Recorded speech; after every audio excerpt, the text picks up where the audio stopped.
स्वास्थ्य जीवन के हर खुशी का आधार है। वही लोग सफल हैं जिन्हें खुद से प्यार है। नमस्कार, मैं हूं रसिका पांडे। जी मध्य प्रदेश छत्तीसगढ़ के खास कार्यक्रम आरोग्यम में बहुत बहुत स्वागत है आपका। आज के खास कार्यक्रम में हम बात करेंगे आपकी सेहत से जुड़ी हुई।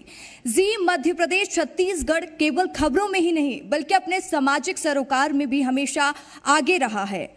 आप हम पर विश्वास करते हैं और हम अपना कर्तव्य निभाते हैं। और जब आपकी सेहत से जुड़ी बात हो तो हम आपके लिए खास कार्यक्रम लेकर आए हैं, जहां हमारे साथ एक्सपर्ट्स होंगे जिनसे हम बात करेंगे मध्य प्रदेश में स्वास्थ्य के क्षेत्र में क्या कुछ विकास किया गया, कहां कमी रह गई और लगातार क्या योजनाएं बनाई जा रही हैं। तमाम इन विषयों पर चर्चा करेंगे और साथ ही हम बात करेंगे कि किस तरीके से मध्य प्रदेश में स्वास्थ्य को लेकर नई योजनाएं तैयार की जा रही हैं। हमारे साथ यहाँ पर एक्सपर्ट्स मौजूद रहने वाले हैं, तो चलिए शुरुआत करते हैं आज के खास कार्यक्रम आरोग्यम की।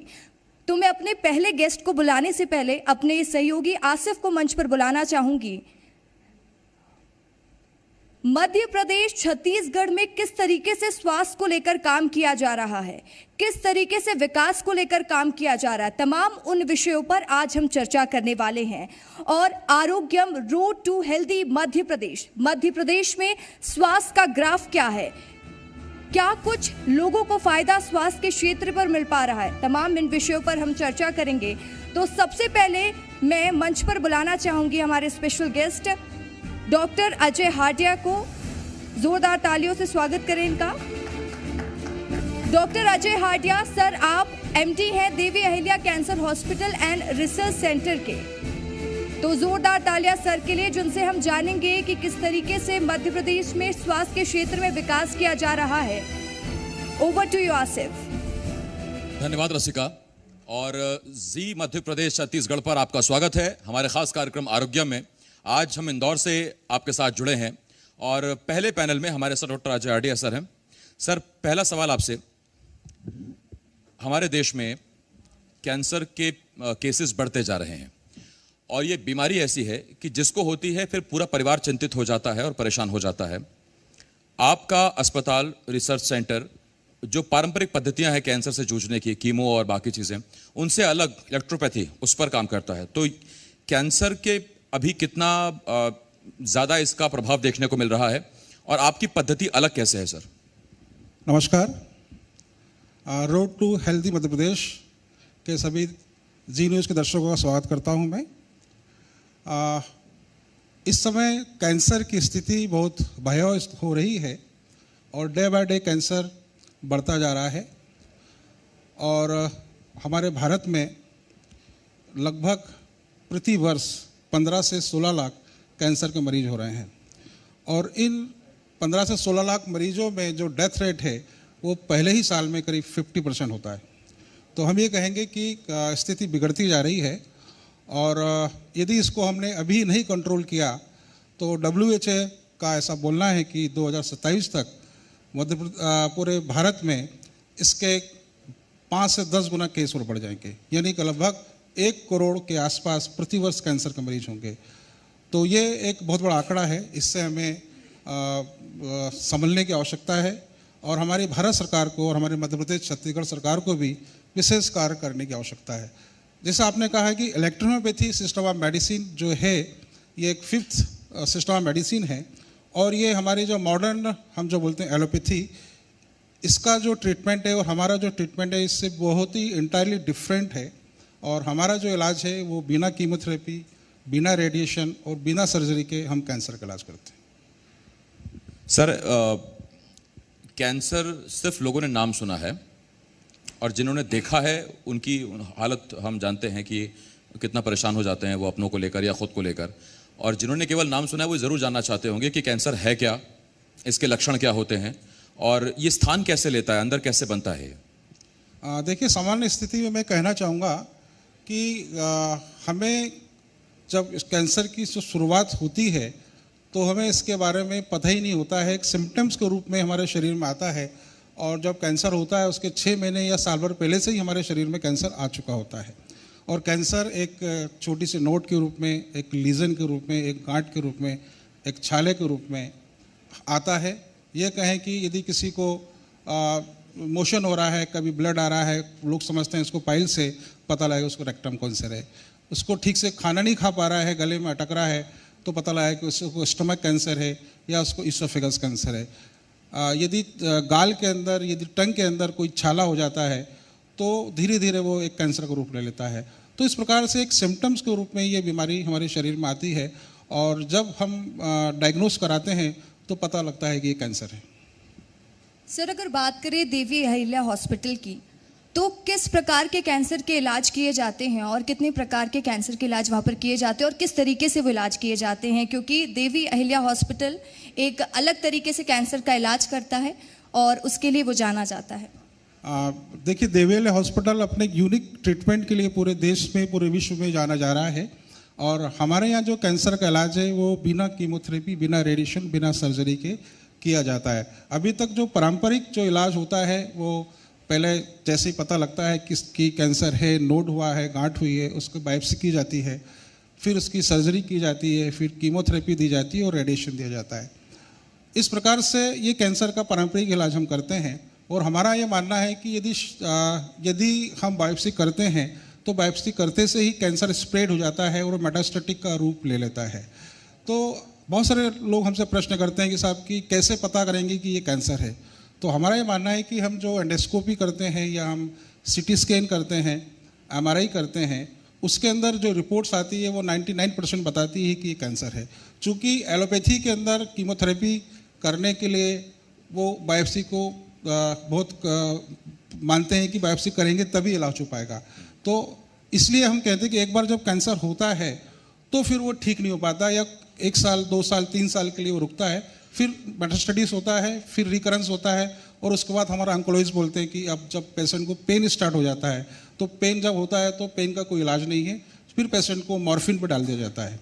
तो हमारे हॉस्पिटल में ऐसे मरीज आते हैं जो मॉर्फिन, ये मैं कहूँगा कि प्रत्येक दिन वो 6 से 8 या 10 मॉर्फिन खाते हैं, जिनको ब्लीडिंग होती है, जो बहुत दर्द से, असहनीय दर्द से होते हैं। ऐसे मरीज हमारे हॉस्पिटल में आते हैं और हम उनकी मॉर्फिन को पहले दिन से ही बंद करते हैं और हम अपना ट्रीटमेंट जब स्टार्ट करते हैं तो उसको 2 दिन, 3 दिन, 4 दिन के अंदर उसको 70, 80, 90% तक उसका पेन ख़त्म होता है, साथ में उसके जो कॉम्प्लिकेशन है वो ख़त्म होते हैं और पेशेंट जब खाने पीने लगता है तो निश्चित ही उसकी लाइफ भी प्रोलॉन्ग होती है और मरीज अधिक समय तक कम तकलीफ़ों में अपना जीवन जीता है। सर, अगर मैं सही हूँ तो 4 स्टेजेस कैंसर की रहती हैं, फाइनल स्टेज चौथी रहती है। तो मरीज़ किस स्टेज तक भी अगर आपके पास पहुँच जाए तो आप उसे भला चंगा करके घर भेज सकते हैं? ऐसे कितने केसेस हैं अभी तक जो लास्ट स्टेज तक भी पहुँचे हों या 3rd स्टेज तक? तो कहाँ तक स्टेज तक इलाज मुमकिन है? देखिए सर, एलोपैथी के अंदर तो स्टेज को बताया गया है, 1st stage, 2nd, 3rd stage, 4th stage. हमारा मानना है, हमारे इस सिस्टम के अंदर हमें मानना है कि जब कैंसर हमारे शरीर में होता है, एक कैंसर ऐसा होता है जो कि ठीक हो जाता है, एक कैंसर की ऐसी स्टेज होती है कि उसके बाद वो वहाँ से रिवर्स नहीं होता है। तो हम बोलते हैं कि एक कैंसर जो रिवर्सिबल है वो कैंसर 4th स्टेज का है और वो कैंसर भी हमारे यहाँ ठीक हुए। हमारे इवन मेटास्टेटिक कैंसर, मेरे पास ऐसे कई परिणाम हैं जो लंग्स जिनको कैंसर हुआ है, जिनको रीनल कैंसर हुआ है, जिनको प्रोस्टेट कैंसर हुआ है, ब्रेस्ट कैंसर हुआ है और मेटास्टेटिक 4th स्टेज है, वो मरीज भी 4 महीने, 5 महीने, 6 महीने में पूर्ण रूप से ठीक हो गए। तो ये न्यू तो हमारे मॉडर्न साइंस इसको असंभव मानता है कि संभव नहीं है, परंतु देवी अहिल्या हॉस्पिटल के अंदर ये संभव हो रहा है कि मेटास्टेटिक स्टेज के मरीज भी ठीक हो रहे हैं। सर, आपका हॉस्पिटल इलेक्ट्रो होम्योपैथी बेस्ड है, इस तरीके से वहाँ पर इलाज किया जाता है, लेकिन सर कहा जाता है कि कैंसर जब 2nd स्टेज में पहुँच जाता है तो वो बढ़ता ही जाता है और होम्योपैथी धीरे धीरे असर करती है। तो सर ये कितना कारगर है और कितना साबित हो रहा है, कितना प्रैक्टिकल है सर?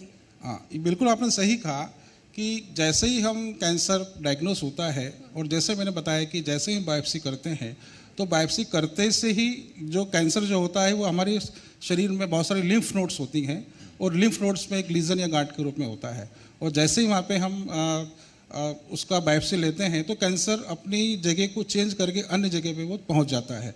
तो हम कहते हैं कि वो मेटास्टेटिक स्टेज में हो गया है। तो वो 3rd स्टेज, 2nd से वो 3rd में आता है, 3rd से 4th में आता है और 4th से 5th में आता है और पेशेंट की डेथ हो जाती है। हमारे इस सिस्टम के अंदर हम जब ट्रीटमेंट करते हैं तो हमारा जो ट्रीटमेंट है 4th स्टेज केस को वो 3rd स्टेज में लाता है, 3rd से वो 2nd में लाता है और पेशेंट क्योर हो जाता है। तो इस प्रकार से इलेक्ट्रोहोम्योपैथी सिस्टम ऑफ मेडिसिन, क्योंकि हमारा जो इलाज है वो पूर्ण रूप से प्रिवेंटिव इलाज है, पैलेटिव इलाज भी है और क्यूरेटिव इलाज भी है। मतलब हम पैलेटिव ट्रीटमेंट भी कैंसर का दे रहे हैं, साथ में कैंसर को क्योर भी कर रहे हैं। ये डिपेंड करता है कि मरीज का कितना इम्यून सिस्टम बचा हुआ है, उसी पे सब चीज़ डिपेंड करती है। बहुत आसान शब्दों में मैं अपने दर्शकों के लिए आपसे पूछना चाहता हूं सर, जैसे कीमो की क्या पद्धति है, कीमो कैसे दिया जाता है वो पता है जो इलाज करा रहे हैं या जो उनके तीमारदार हैं। इलेक्ट्रो होम्योपैथी में क्या हम दवाओं का इस्तेमाल करते हैं या ड्रिप के जरिए से कुछ दवाइयाँ दी जाती हैं? ये इलेक्ट्रो होम्योपैथी में आप कैसे इलाज करते हैं sir? Sir, electropathy system of medicine ये हर्बल ट्रीटमेंट है। इसमें प्लांट्स का हम लोग कोहेशन मेथड से एक्सट्रैक्ट निकाल के और प्लांट्स के जो अल्कलॉइड्स या केमिकल्स होते हैं उसको हम इतना प्यूरिफाई करते हैं कि उसमें से वो चीज़ें निकाल देते हैं और उस प्लांट्स की एनर्जी जो होती है वो मेडिसिन्स में होती है। तो उस मेडिसिन्स को हम डाइल्यूशन के रूप में लिक्विड फॉर्म में और पिल्स फॉर्म में पेशेंट्स के हम जिस पार्ट में कैंसर है वहाँ हम लगाते हैं। जैसा आप देख रहे हैं चार्ट यहाँ लगा हुआ है 7 चक्रों वाला, तो वो जो 7 चक्र होते हैं उस पर हमारी मेडिसिन्स को हम लगाते हैं। तो इसके लगाने से ही जो हमारी नर्व्स होती हैं वो कंट्रोल हो जाती हैं और उसके फंक्शन को वो रेगुलेट कर देती हैं और कैंसर वहाँ से ठीक होना स्टार्ट होता है। तो मैं कहूँगा कि electropathy system of medicine energy based science है और एनर्जी का यदि हम सर्कुलेशन बढ़ा देंगे तो ये कैंसर को ठीक करता है। सर, महिलाओं से जुड़ा मेरा एक सवाल है, ब्रेस्ट कैंसर जो बहुत आम हो चुका है आजकल, तो महिलाओं के वो शुरुआती लक्षण क्या होते हैं सर जिससे आइडेंटिफाई किया जा सकता है कि ब्रेस्ट कैंसर है, और इलेक्ट्रो होम्योपैथी से उसको आप कैसे ठीक करते हैं? ये बहुत ही अच्छा आपने प्रश्न किया है और आज के समय में देख रहा हूँ कि हमारी जो लेडीज से महिलाएं हैं इन्हें सर्विक्स कैंसर, यूट्रस कैंसर और ब्रेस्ट कैंसर की बहुत ज़्यादा केसेस देखने मिलते हैं। और इसका जो मुख्य वजह ऐसा देखने में जाता है कि हम लोग हार्मोनल पिल्स का और ये सब चीज़ों का इस्तेमाल करते हैं, ब्रेस्ट फीडिंग बच्चों को नहीं समय से कराते हैं। तो ये क्या होता है कि वहाँ से एक छोटी सी नोट बन जाती है और धीरे धीरे पता लगता है कि हम ये देख रहे हैं कि हमारे पास जो यंग लेडीज़ जिनकी एज 28 साल, 30 साल, 32 साल है, जिनका एक बच्चा है, उन्हें ब्रेस्ट कैंसर हो रहा है। जबकि ब्रेस्ट कैंसर आज से 10 साल पहले 50 साल के बाद होता था, परंतु इस समय अर्ली स्टेज में ये कैंसर हो रहा है। और ब्रेस्ट के अंदर कहीं भी छोटी सी नोट दिखती है तो जो महिलाएं होती हैं उन्हें फील हो जाता है कि यहाँ पे नोट है, परंतु वो अपने डर के मारे या ये कहेंगे कि वो बोलने में शर्माती हैं, अपने हस्बैंड को भी नहीं बता पाती हैं कि ये तकलीफ़ है, और पता लगता है कि वो नोट 6 महीने साल भर बाद वो कैंसर के रूप में हो गई। पहले तो बिनाइन होती है, परंतु बाद में जो पेन स्टार्ट होता है, वहाँ से कोई लीकिंग स्टार्ट हो जाता है, पस आने स्टार्ट होता है, तब बताते हैं कि मुझे ये तकलीफ़ है। और हम तब उसकी मेमोग्राफी कराते हैं, सीटी स्कैन कराते हैं, तो पता लगता है कि 3rd स्टेज कैंसर है। क्योंकि ब्रेस्ट कैंसर हमेशा मेटास्टेटिक स्टेज का कैंसर होता है कि ब्रेस्ट कैंसर है मतलब मेटास्टेटिस। ठीक सर, जो पारंपरिक पद्धतियां हैं कैंसर को ठीक करने की, कीमो और रेडिएशन, इनके साइड इफ़ेक्ट्स बहुत हैं। कीमो शुरू हुआ, आपके सारे बाल चले जाएंगे, फिर शरीर पर उसके प्रभाव दिखने लगते हैं। तो इलेक्ट्रो होम्योपैथी, उम्मीद तो हम यही कर रहे हैं कि क्योंकि होम्योपैथी से जुड़ी हुई है तो कोई साइड इफेक्ट इसका होना नहीं चाहिए। तो इलेक्ट्रो होम्योपैथी में मरीज़ जब दवाइयाँ खाता है कुछ साइड इफेक्ट्स उसको रहते हैं या नहीं रहते सर? नहीं सर, हमारे मेडिसिन के लेने से किसी भी प्रकार का कोई भी साइड इफेक्ट नहीं है। जैसे मैंने बताया कि ये प्लांट्स का एक्सट्रैक्ट है और हम इसके अल्कलॉइड्स को निकाल देते हैं, केमिकल्स को निकाल देते हैं, तो इसमें केवल एनर्जी है और एनर्जी होने की वजह से इसमें किसी प्रकार का कोई भी साइड इफेक्ट नहीं है। हमने हमारी मेडिसिन को गवर्नमेंट लैब में भी हमने टेस्ट कराया है और वहाँ भी उन्होंने बताया कि इसके अंदर कुछ भी इंग्रेडिएंट नहीं पाया जाता है, केवल इसमें एनर्जी है। तो साइड इफेक्ट नहीं है और इम्यून सिस्टम को हमारी मेडिसिन बढ़ाती है। हमारे पास ऐसे पेशेंट आते हैं जो कीमोथेरेपी, रेडिएशन ले चुके होते हैं और उस स्टेज में उन्हें बहुत तकलीफ होती है और हमारा ट्रीटमेंट लेते से ही उन पेशेंट्स की इम्यूनिटी बढ़ती है और पेशेंट का जो भी तकलीफ होती है, कॉम्प्लिकेशन होते हैं, वो ठीक होना स्टार्ट होते हैं और वो उनकी अपनी लाइफ प्रोलॉन्ग कर लेते हैं और कई बार वो केस से क्योर भी हो जाते हैं। सर, जब इतने सारे फ़ायदे आपने बताए अभी होम्योपैथी के, इलेक्ट्रो होम्योपैथी के, आप अपनी तरफ से कोशिश कर रहे हैं और हम भी बहुत कोशिश कर रहे हैं कि इस पद्धति को लोगों तक पहुंचाएं। हर मंच से हम जब आप आते हैं तो बताते हैं कि इसके फ़ायदे क्या हैं, साइड इफ़ेक्ट्स नहीं है। तो इसका प्रचार हो रहा है, प्रसार हो रहा है, लोग आ रहे हैं आपके पास, वो जो पहले कीमो की तरफ, रेडिएशन तरफ जा रहे थे, वो आपसे आकर मिलते हैं कि हमको ये पद्धति चाहिए? हाँ बिल्कुल सर, बहुत इस समय तो अवेयरनेस बढ़ रही है और मैंने ये भी देखा है कि ऐसे बहुत सारे मरीज़ हैं या ऐसे बहुत सारे फैमिली हैं जिनके घर में कोई कैंसर का मरीज हुआ है और कैंसर की डेथ कीमोथेरेपी रेडिएशन की बात हो गई है तो उन्हें लगता है कि ये एलोपैथी से ठीक नहीं होगा, तो कहीं ना कहीं गूगल सर्च करते हैं और हमारा नाम वहाँ पे आता है। और ऐसे मरीज आते हैं जिन्होंने बायोप्सी नहीं कराई होती है और हमारे आते हैं, तो निश्चित ही कि उनको बहुत जल्दी हमारी मेडिसिन आराम देती है और उसको उस डिसीज से क्योर भी कर देती है। सर, जैसे कि ट्यूमर और कैंसर को लोगों के मन में बहुत सारी ऐसी भ्रांतियां हैं। लोगों को लगता है कि ट्यूमर मतलब कैंसर, तो ट्यूमर और कैंसर में क्या अंतर होता है? देखिए क्या होता है कि जब कोई नोड्स बनती है और उस नोड्स को फील करने से यदि वो ये मैं कहूँगा इन्फ्लेमेशन उसमें नहीं है, बहुत टाइट है, या उसके अंदर पेन जब यदि हो गया, यदि पेन स्टार्ट होता है तो हम बोलते हैं कि ये कैंसरस हो गई। जब तक पेन नहीं है तो बेनाइन स्टेज में है। तो यदि किसी को नोड है तो उसी समय यदि वो चेक करा ले तो वो नोड्स को वहाँ से हम निकाल भी सकते हैं और उस कैंसर से हम बच सकते हैं। चूँकि हम बोलते हैं कि ये नोड हो गई है और इसलिए नहीं निकालते हैं कि यदि कहीं कैंसर ना हो जाए, ये भी एक रीज़न है। तो जैसे ही कहीं नोड हो रही है तो हमें तुरंत उसको डॉक्टर को बताना चाहिए, चेक करना चाहिए, और बिनाइन है तो उसको निकाल देना चाहिए। एक सवाल, इसका जवाब सर जनता ज़रूर जानना चाहती होगी कि जांच के लिए एंडोस्कोपी और बायोप्सी 2 चीज़ें चलती हैं सर, तो उनको ये बार लगता होगा कि यही बहुत महंगी हैं। अगर थोड़ा सा कुछ हुआ, गाल पे हुआ या कुछ और सिम्टम दिखे तो वो इग्नोर कर देते हैं कि ठीक है मुझे कैंसर नहीं हो सकता। लेकिन जैसे आपके पास आते हो शुरुआती टेस्ट कराते हैं कैंसर के लिए, तो उसका कितना खर्च आ जाता है? क्योंकि यहीं से वो ही तय कर लेंगे कि उनको ज़रूर आना चाहिए और एक व्यक्ति को किस वक्त आपके पास पहुंच जाना चाहिए। देखिए जैसे ही पेशेंट को ऐसा लगता है कि कहीं उसको लीजन हो रहा है, कहीं छाला हो रहा है, ऐसे बहुत सारे मरीज हमारे पास में आते हैं जो टोबैको का उपयोग करते हैं और बोलते हैं कि साहब हम खाना खाते हैं तो हमको जलन हो रही है, मिर्ची हमें लग रही है, तो वो कहीं ना कहीं उन्हें कैंसर की शुरुआत होती है। तो ऐसी स्टेज में हम बोलते हैं कि एक सिटी स्कैन या MRI करा ली जाए, जिसका मिनिमम जो खर्चा होता है वो 6,000 से 8,000 रुपये होता है। बस इसी में ही हमारा कैंसर डायग्नोस हो जाता है। इससे ज़्यादा हमें खर्च करने की डायग्नोसिस में आवश्यकता नहीं होती है। सर, जैसे कि आपके यहाँ इलेक्ट्रो होम्योपैथी से इलाज किया जाता है, लेकिन मेरा एक सवाल ये है कि जैसे ब्रेन में कैंसर हो गया, ये कुछ ऐसे पार्ट्स होते हैं जो काफ़ी सेंसिटिव होते हैं, तो इसमें इलेक्ट्रो होम्योपैथी किस तरीके से काम करती है? देखिए इलेक्ट्रोपैथी मेडिसिन जो है वो एनर्जी बेस्ड साइंस है और हमारी मेडिसिन नर्वस सिस्टम पे वर्क करती है।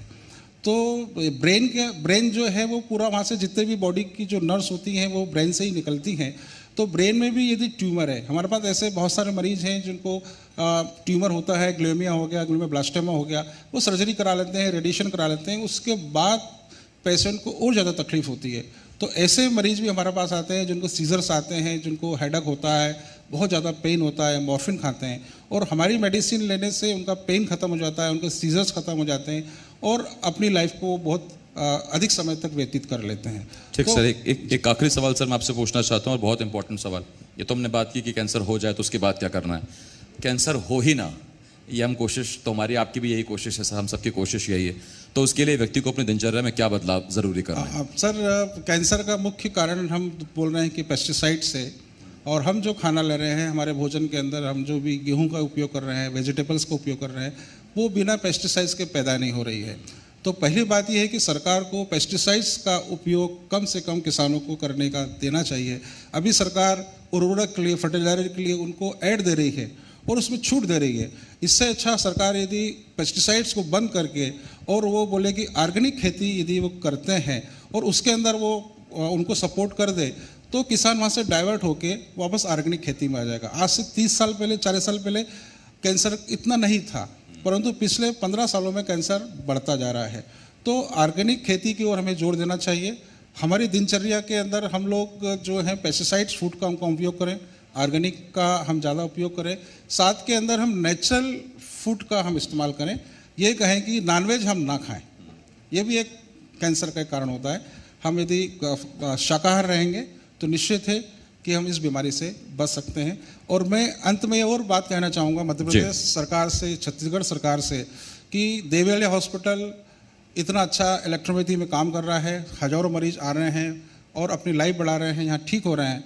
तो हमारे मध्य प्रदेश सरकार और छत्तीसगढ़ सरकार इस इलेक्ट्रोपैथी सिस्टम को अपने यदि इसको अपने इलाज में शामिल कर ले, अपने सरकारी अस्पताल में यदि इसको लागू कर ले, तो निश्चित है कि हज़ारों लाखों मरीजों को ये अपनी पद्धति शेयर करने की बात कर रहे हैं सर, तालियां बजाइए इस बात पे कि जो सर को लगता है कि इस चीज़ से भला हो सकता है, तो वो सरकारी अस्पतालों में चीज़ पहुंचे और बाकी अस्पतालों में भी चीज़ पहुंचे।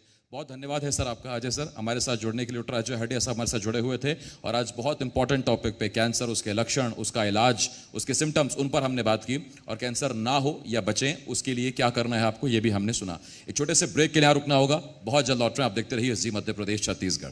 आशाहीन कैंसर रोगियों के लिए आशा की एक नई किरण, देवी अहिल्या कैंसर हॉस्पिटल इंदौर, जहां संभव है कैंसर का इलाज बिना कीमो, बिना रेडिएशन। दर्द से तड़पते कैंसर मरीजों को इलेक्ट्रो होम्योपैथी हर्बल मेडिसिन द्वारा अब तुरंत राहत। Devi Ahilya cancer hospital Indore, call 9584040131।